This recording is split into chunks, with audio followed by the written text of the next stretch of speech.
Welcome to this week's episode of Insight. During this week's show, we're going to cover three topics. The first one is going to be the ongoing illegal blockade of Artsakh by the Aliyev regime. Then we're going to move on to cover the summit last week in Brussels between European Council President Charles Michel, Armenian Prime Minister Nikol Pashinyan, and the dictator from Baku. And then we're going to close with a rather interesting Russian reaction to last week's summit in Brussels. Let's start off with the big story of the week, which is obviously the ongoing illegal blockade of Artsakh. This week, we've seen a very strong public and civil society response to this blockade. For the first time, people are actually coming out in large numbers demonstrating. This has been almost a daily event, which tells you how lively the civil society is in that country. They were gathering in Stepanakert Renaissance Square. Then demonstrators from there marched to the Red Cross offices and to the headquarters of the Russian peacekeepers, demanding them to take action to end the blockade. I give them full credit for their activism, and I think one of the things that it really draws is the great contrast between these people that are besieged and marked to be starved to death by the regime in Baku that are still fighting for their rights in a democratic manner, while no one in Baku can demonstrate against the regime there. So here you have this little island of freedom in this big sea of fascist tyranny, which is the rest of Azerbaijan. Let's move on to our second topic of the week, which was the summit meeting in Brussels. Again, the three people that met were the Armenian Prime Minister, the European Council President Charles Michel, and the dictator from Baku. Prior to this meeting, the Prime Minister of Armenia, Nikol Pashinyan, actually handed a letter from Eric Hacopian, the president of Artsakh, to Charles Michel himself. What we're going to do is we're going to go over sort of the exact details of the statements, and this is both in verbal form and in text that Charles Michel had put out, and in his press conference, and we'll do an interpretation and a response to each of them. We discussed all issues on the agenda. Sovereignty and territorial integrity.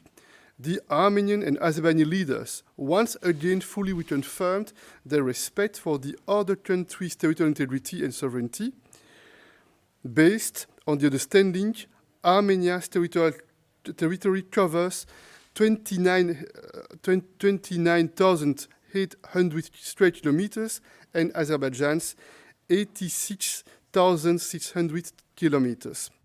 Frankly, there's not much new here. Since the time when the Prime Minister recognized Artsakh as formerly part of Azeri territory, there isn't much new here. What is interesting, however, is that at no time has the dictator from Baku ever publicly said he accepts Armenia's territorial integrity, which means we accept his, but he certainly has never publicly accepted ours. Third point, connectivity. On connectivity, the sides also made clear progress over the past 2 months in their discussions aimed at unblocking transport and economic links in the region. And we discussed modalities of future transport arrangements which will respect the principles of sovereignty, jurisdiction, and reciprocity. The construction of the railway connection should be undertaken forthwith. The EU would be ready to provide financial contribution. Some details still require clarification, but positions on this topic are now getting closer and options are being actively explored. What is relevant here and what he had to say is not what is said, but actually what isn't said on this issue of connectivity, and there's absolutely no mention of a corridor through Zangezur or Sunik. So that is essentially a dead letter, which is actually very good. The other thing he mentioned is to EU funding, possible EU funding or partial EU funding for restarting rail projects in this region, which is for the most part very good and something quite favorable to us. Fourth point, humanitarian supplies. We discussed the situation of the Karabakh Armenian population and the situation around the Lachin corridor. The current state of affairs is clearly not sustainable and is in no one's interest. We also discussed possible concrete steps to help bring the situation back to normal. I emphasized the need to open the Lachin road. I also noted Azerbaijan's willingness to equally provide humanitarian supplies via Ardam. And I see both options as important, and I encourage the humanitarian deliveries from both sides to ensure the needs to the population are met. I also welcomed the resumption of medical evacuations by the ICRC. On this, frankly, this is the most disastrous section of this statement and this release. First and foremost, the president says it's in no one's interest, the current situation and the blockade in Artsakh. Well, that's actually a bold-faced lie. It's actually quite in the interest of the regime in Baku because their intention is to ethnically cleanse the Armenians of Artsakh. So obviously there is a winner here as far as who wins by this man-made disaster, which is made by one side and one country for very specific evil purposes. The second point is he say that we discussed things to bring normality to Artsakh, i.e. opening the road and communication and transportation systems. Nothing was agreed to. This was discussed. Discussing something is not particularly relevant. And frankly, there is nothing to discuss. You need to demand the other side to follow international law. And in fact, the ruling of the International Court of Justice that is demanding the Aliyev regime to restore transportation between Armenia and Artsakh. It was good that he mentioned the opening of the Lachin Corridor Road. However, his mention of Aghdam as an option is a complete disaster because that is frankly not an option. And let me go ahead and explain why it is problematic and why it is not an option. First of all, Aghdam is a town that is in Azerbaijan. It is not in Artsakh or in Armenia. And this supposed option of opening up for supplies to come in from Aghdam is actually simply a distraction. It's a distraction by the Aliyev regime to say that there's no blockade. You can come into Azerbaijan and do your shopping here, or supplies can come in here. It's simply an excuse for them not to implement the court's decision and orders to open up the corridor between Armenia and Artsakh, and it's designed to essentially come up with some smokescreen to say that we're not really blockading because we're offering this option, which is actually not an option at all. The other problem is that is the basic security issue. No Armenian from Artsakh in his sane mind will ever go to Aghdam, given the fact that any Armenian from Artsakh that has ever left areas that are not controlled by the Artsakh Defense Forces or by the Russian peacekeepers has been arrested, tortured, murdered, or some other horrible thing that has happened to him. So this is not an option. This is simply a smokescreen. And for the Council President of the European Union to actually give this weight is degeneracy of the highest sort. Fifth point, rights and security. The population on the ground needs reassurances, first and foremost regarding their rights and security. And in this context, I expressed the EU's encouragement to direct dialogue between Baku and representatives of Armenians living in the former Nagorno-Karabakh Autonomous Oblast. This dialogue should provide the much-needed confidence for all those involved. On the first point, as far as him stressing the need for talks between the government in Stepanakert and the regime in Baku, that's very good. There's no problem with that. The more of that, the better, to be honest. What is lacking, however, is that unlike the American statements, there's nothing in this statement about, one, international mechanisms and international guarantees and international mediators, because otherwise, if you do not have them, this meeting is simply going to be the regime in Baku demanding specific things and threatening war if they're not carried out. So those are not negotiations. Moving on, when you're talking about the concept of rights and securities, again, that also needs to be placed in the context of international guarantees and international mediators. Without it, there's no confidence in the regime in Baku, and this is something that if there's going to be rights and securities, it needs to be protected, guaranteed by the international community with a presence in the ground, guaranteeing those rights. Otherwise, those rights mean nothing in the context of a country that is essentially 7 million slaves with their two owners. 6 points, detainees. We equally discussed the issues of detainees and the leaders. We confirmed their commitment to the gentleman's understanding that the release of soldiers who inadvertently crossed to the other side would be facilitated. And I advocated for the release by both sides of detainees. The importance of ensuring increased cooperation in addressing the fate of missing persons and on demining was also discussed, and I once again called on the sides to exchange as much information as possible. Well, this, frankly, is a disaster. First of all, there's a lot of two-sidisms here. There's one side that is illegally holding POWs that they have no business holding since 2020. What we are holding is two people that crossed the border, one of them being a murderer. There's absolutely no two-sidism here. There's no moral equivalency. What is disastrous here is there's no mention of the POWs themselves. It's all about these people who cross the borders or get lost. There's no mention of them. And in the previous statement, the summit meeting with the EU, there were actually specific calls about the immediate and near release of all POWs. And obviously the regime in Baku has not done anything of that sort.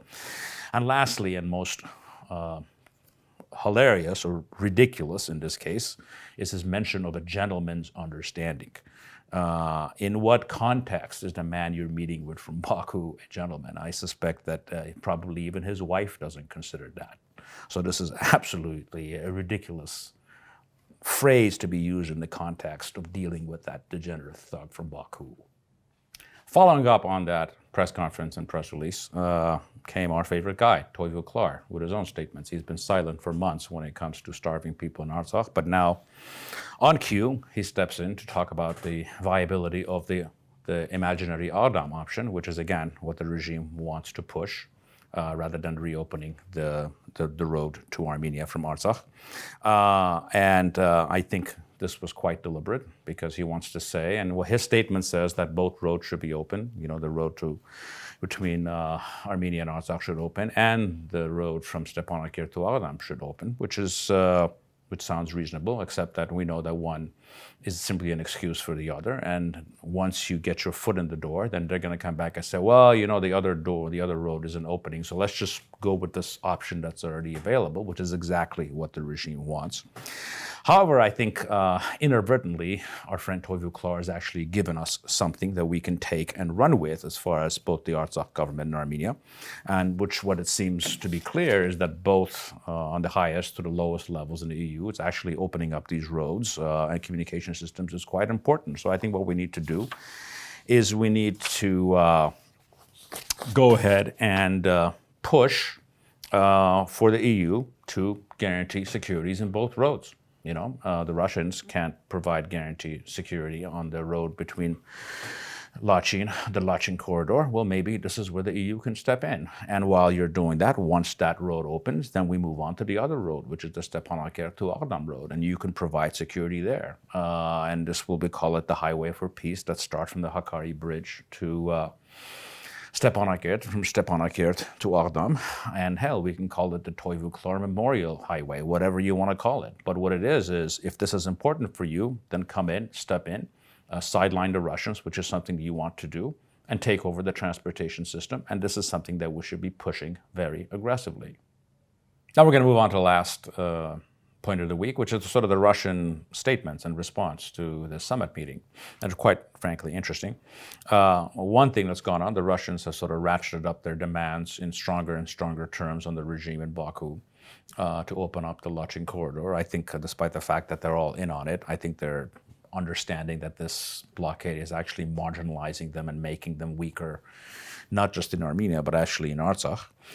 Then they went on to blame the current situation on the fact that the Armenian government had recognized the territorial integrity of Azerbaijan and essentially accepted Artsakh as a part of Azeri official territory.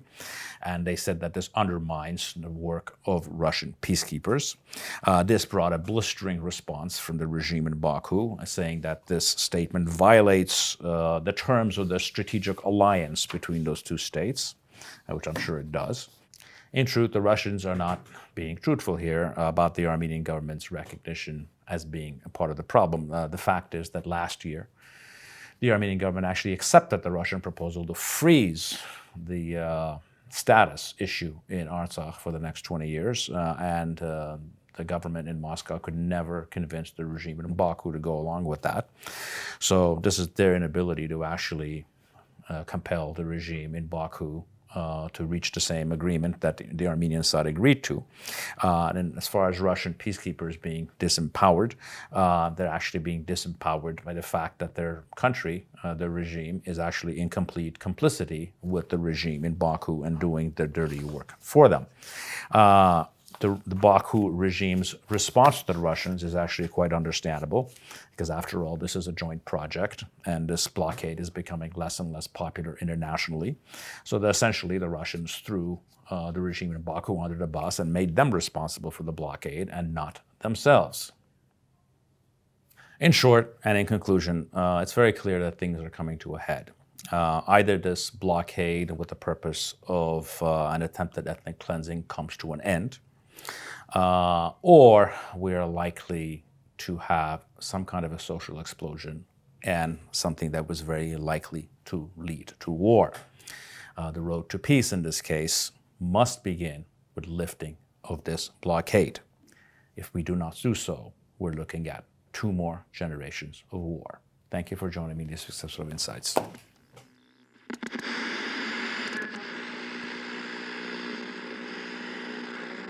Is this recording? Dear friends, this is the end of this year's season. We're going to restart our season again on September 1st on. I'm going to be taking a couple of weeks off. I'm actually going to be in the United States and California to do a few fundraisers for ＳիվիլՆեթ. So keep following our site and you'll find out where these are held if you actually want to attend. And thank you for following us and keeping us motivated to do the kind of work that we do here. Thank you.